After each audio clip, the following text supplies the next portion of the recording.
Hello friends, मेरा नाम आद्रिका है।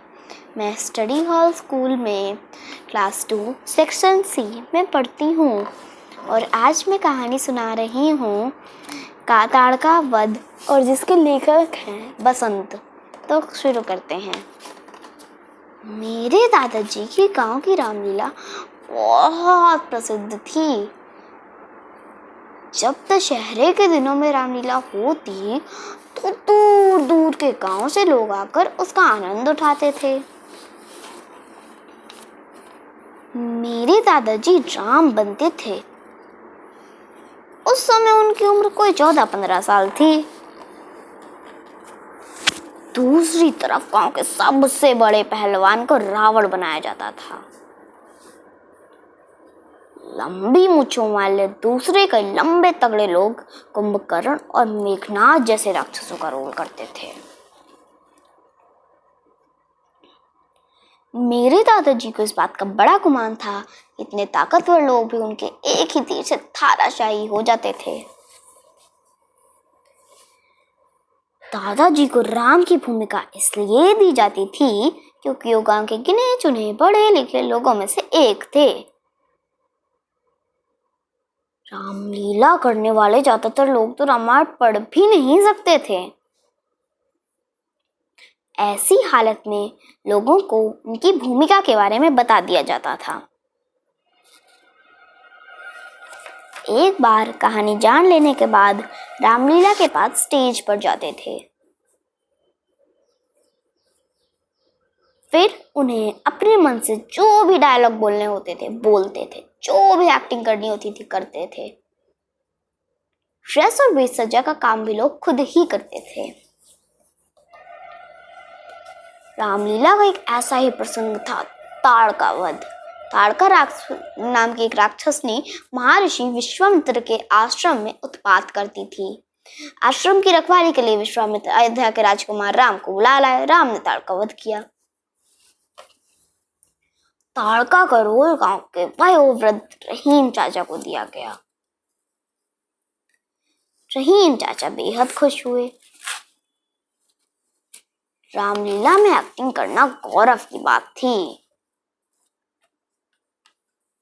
सबसे पहले उन्होंने आसपास के गांवों में जाकर खबर फैला दी कि शाम को फलाना को वो लोग रामलीला देखने जरूर आए। उस दिन शाम का खास आकर्षण होगा। रहीम चाचा और ताड़का का युद्ध।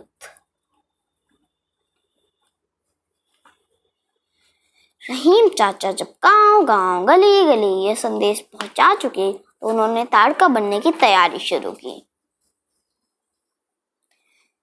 सबसे पहले उन्होंने अपनी दाढ़ी और मूछें छिलवा दी। बिना दाढ़ी मूछ के उन्हें पहचानना भी मुश्किल था।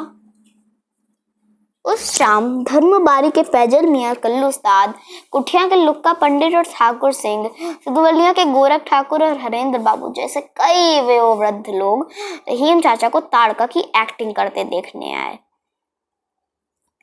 अद्भुत समा बंधा था। हारमोनियम, ढाल, झांझ, मंजीरे के संग भजन गाए जा रहे थे। रामलीला शुरू हुई। सामने था ऋषि विश्वामित्र का आश्रम।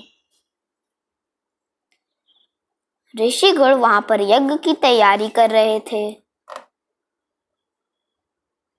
राम और लक्ष्मण धनुष बाण लिए चौकसी बरत रहे थे।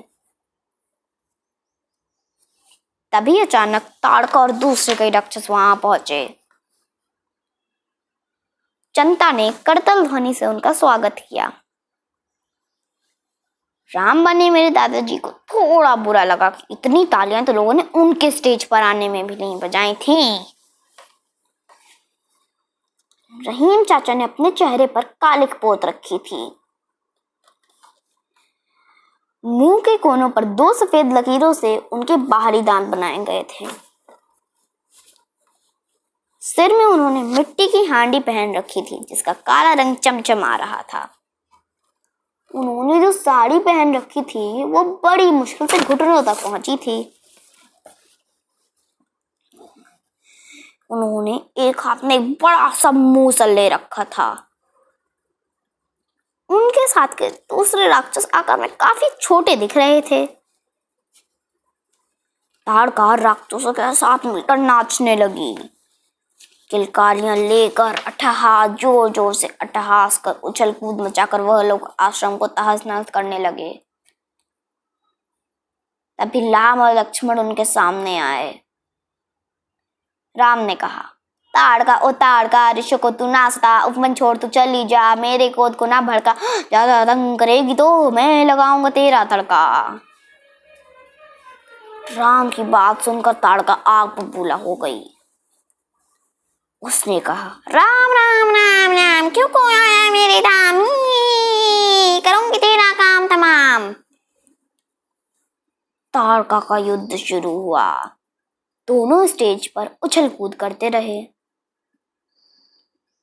ताड़का बार बार अपनी कविता दोहराती रही। एक ही मुश्किल हो रही थी कि ताड़का के सिर पर रखी हांडी सरक कर उसकी आंखों पर उतर जाती थी। उस समय ताड़का अंधी होकर और चिल्लपो मचाती, फिर अपना मुकुट ऊपर कर नाचना शुरू कर देती। ताड़का की रुचि नाचने में ज्यादा और लड़ाई में कम थी।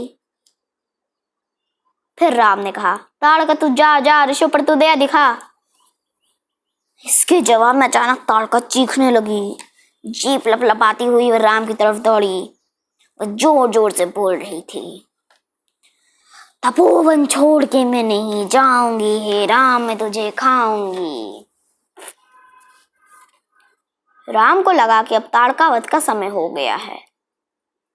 उन्होंने तरकश से तीर निकाला और ताड़का के ऊपर चला दिया। समझ यह थी कि तीर लगते ही ताड़का गिर पड़ेगी, लेकिन रहीम चाचा का मन में भरा नहीं था। इतनी तैयारी की थी उन्होंने ताड़का की भूमिका के लिए। उस सारे कांड को वह 2-4 मिनटों में ही खत्म नहीं होने देना चाहते थे। वैसे तीर उन्हें लगा भी नहीं था। उन्होंने अपना नाचना कूदना जारी रखा। अब राम को समझ ना आए कि वो क्या करें। तीर को बेअसर होते देख उन्हें काफी गुस्सा भी आया। उन्होंने निश्चय किया कि अब वह दूसरा तीर नहीं चलाएंगे। थोड़ी देर तक रहीम चाचा उछल कूद करते रहे। उसके बाद उनकी सांस चढ़ने लगी। वह पसीने से लथपथ हो गए। अब वे बार बार राम की तरफ इशारा कर रहे थे कि राम तीर चलाएं। राम थे कि सिर्फ उछल कूद किए जा रहे थे। रहीम चाचा के इशारे तेज होते चले गए। जब राम ने उनकी तरफ कोई ध्यान नहीं दिया तो अंतकर हाथ ताड़कर चिल्लाई, अरे तीर क्यों नहीं चलाते, हम थक कर चूर चूर हो गए हैं। राम अचकचा गए। उन्होंने फौरन तीर चलाकर ताड़का वध कांड को संपन्न किया। रहीम चाचा के रिश्तेदारों ने खूब तालियां बजाई। Thank you.